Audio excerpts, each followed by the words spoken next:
Oh,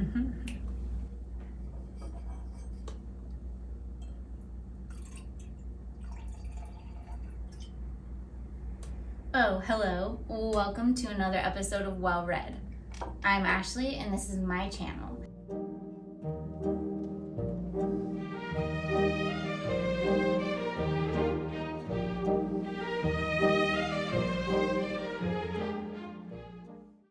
Decided to create this channel because I wanted to talk about my two favorite things, books and wine, and why they go so well together.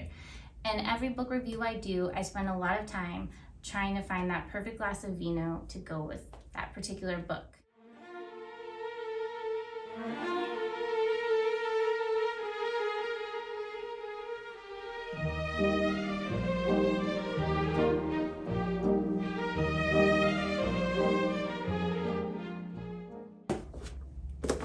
We all know the ending of Beauty and the Beast and so many other fairy tales, yet why do we keep watching them in the movies and reading about them, even when we know exactly what's going to happen? Is it possible to keep falling in love with fairy tales regardless of the fact that we know exactly what's going to happen?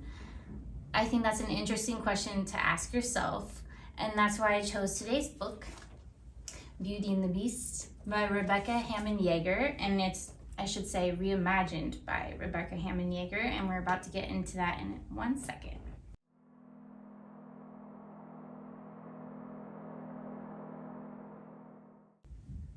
You may be wondering, why am I doing a book review as an adult on a fairy tale like Beauty and the Beast, which is, I guess, technically considered a young adult book?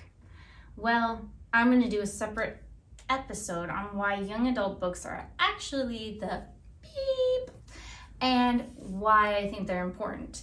Regardless, I feel like even adults like to go back to when they were children and think about fairy tales. It makes them feel nostalgic and sentimental and kind of young again. And so I think this is the fascination with these stories.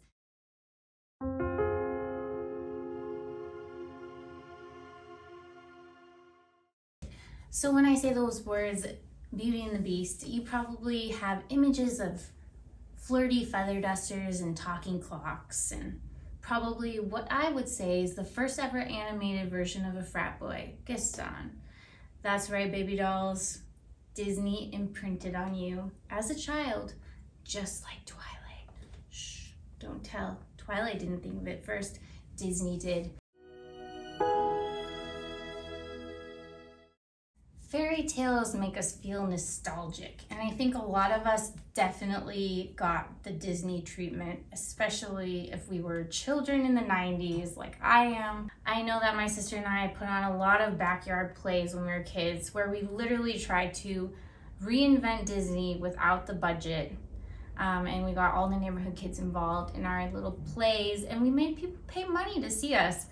And I think we sort of plagiarized Disney's script. And that's why I really was attracted to this book, because Disney is not the one to create the story that most of us are familiar with when it comes to Beauty and the Beast.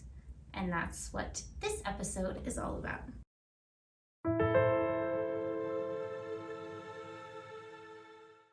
But first, a little history lessons. History lessons? That's not what I meant to say. Let's travel back to 17th century aristocracy in France, where we meet our Parisian authoress, Gabrielle Villeneuve. Contact my French-speaking aunt to know if I pronounced that correctly. Villeneuve was known to publish not only novels but fairy tales. She got the idea for the story of Beauty and the Beast when speaking with a chambermaid on board a ship bound for the Americas. She was compelled to put the story to paper. Side note, because we all like juicy gossip, even if the gossip is about people who have been long dead and put into their coffins. Villeneuve's own life was rather tragic, a sort of reverse fairy tale. She grew up very well off in a really well-to-do aristocratic family. She married young, and unfortunately he was a gambler. He squandered her very large inheritance, and she died almost penniless. But the beautiful thing is she left a legacy, and that legacy is the fairy tale we know today as Beauty and the Beast.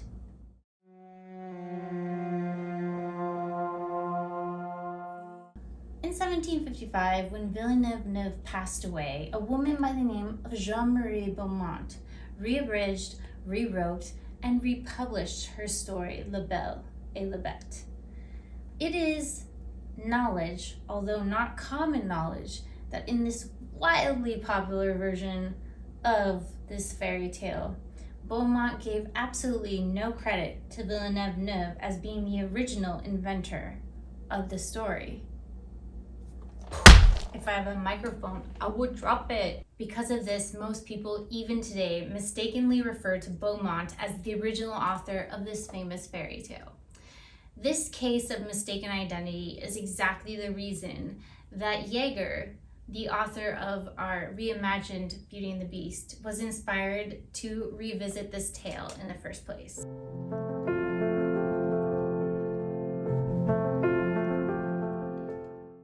Villeneuve had so many parts of her story that many of us don't know today. Beauty is actually a princess of two worlds, a fairy world and a mortal world. So her father is a mortal king, her mother is a immortal fairy, and their love is forbidden. They are not allowed to be together, and Beauty is taken away from her parents and put into safekeeping by her aunt, who is also a fairy. Beauty has no knowledge about her family past, so it's all a mystery to her. She thinks the merchant is her father.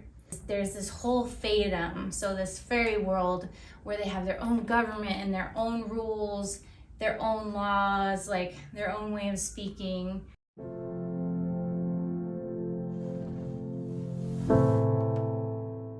I found thousands of retellings of the tale, everything from like corset rippers and furry muscly dudes to vampires to virginal looking girls holding a rose, like you name it, I found it. Then I stumbled across this one, and what really hooked me was the author's note where she referenced her admiration and basically her respect for Villeneuve, the original author of Beauty and the Beast, and that's kind of why I gave you that history backstory.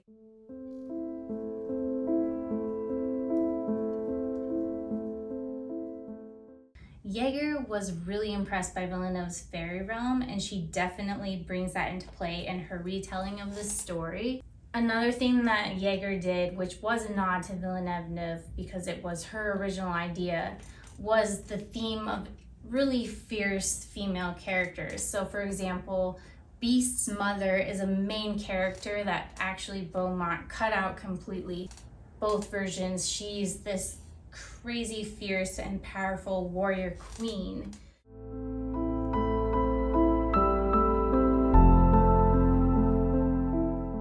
I really enjoyed how Yager presented Beauty as intellectual. We see this theme throughout the book where she's asking herself, what is real love versus fairy tale love? What are the traits that she requires and needs in love? And I think this is a very relatable concept to people even today. She's on a journey to figure out what love means to her. And you know what? Love means different things to everybody. And so, thus, there is no black and white answer. As a lover of vibrant imagery and descriptive writing, I really enjoyed this version of Beauty and the Beast. It can be almost poetic at points. The descriptions about music are so beautiful. You can hear the music happening. Another thing I really like about Yager is she definitely stayed true to Villeneuve's version of the story while making it fresh and new. And I think if someone creates something, it's very important to make sure you stay as true to that version as you possibly can, but you still have your own creative twist on it.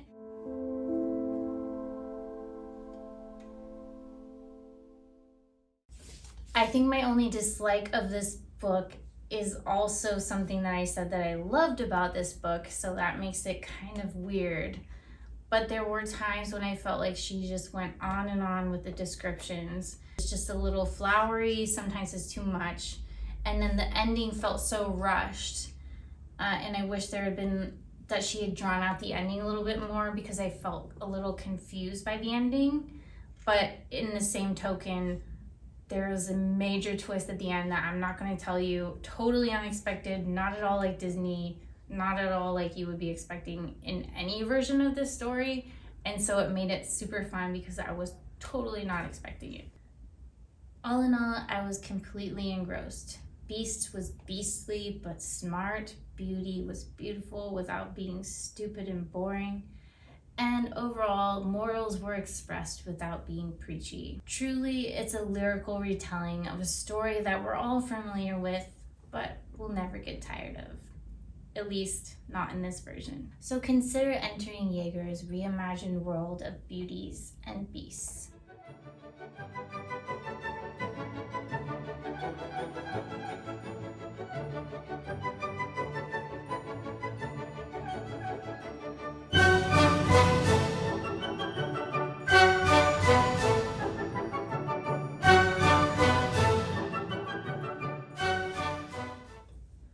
For this episode's wine pairing, I chose something very much by the label, like I typically do. As you can see, it's called Beast, and it's from a vineyard named Beauty, but it's not spelled beauty like you would typically think. It's spelled B-U-T-Y, and one of their lines is called Beast. One more reason that I paired this wine to go with the book other than the label is the fact that it's alluring, a little bit like Beauty. She's alluring, right? And Beast, he's mysterious and dark, and that's another reason why I felt like this wine was perfect. This particular line from this vineyard allows for experimentation and different blends, and they get to basically mess around with things that they could think are fun, but are a little different than their classic portfolio.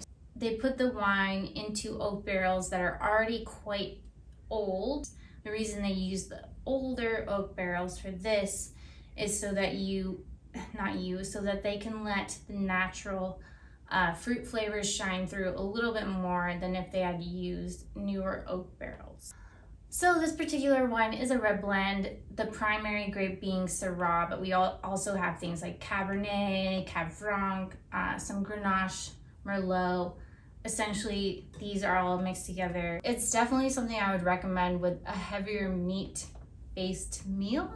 I think it's important to know that even though this is a really big and bold red wine, it's not super tannic, so it's not sticking to the roof of your mouth in a gross way. So smooth tannins, you've got that boysenberry jam, cherry pie, a little bit of anise, some black pepper, even a little bacon in the back of the mouth. I really enjoy it, and I think it goes super perfect with this book. Love reaches across boundaries like sun rays and illuminates the worlds within the worlds. Affection picks and chooses. Love transcends. Well, that's the end of the book review and the end of this bottle of wine. Leave me to my beast, and I'll leave you to, well, I don't know what it is you do. Give that like button a little love tap and leave me a comment, and I look forward to seeing you in the next episode of Well Read.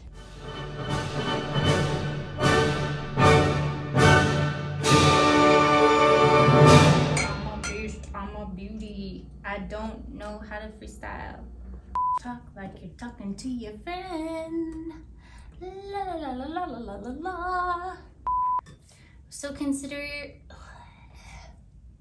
excuse me, let me wax this off. I mean the lipstick. First failure. That's not what I was gonna say. You probably think, thank you for joining us on this. There is no us.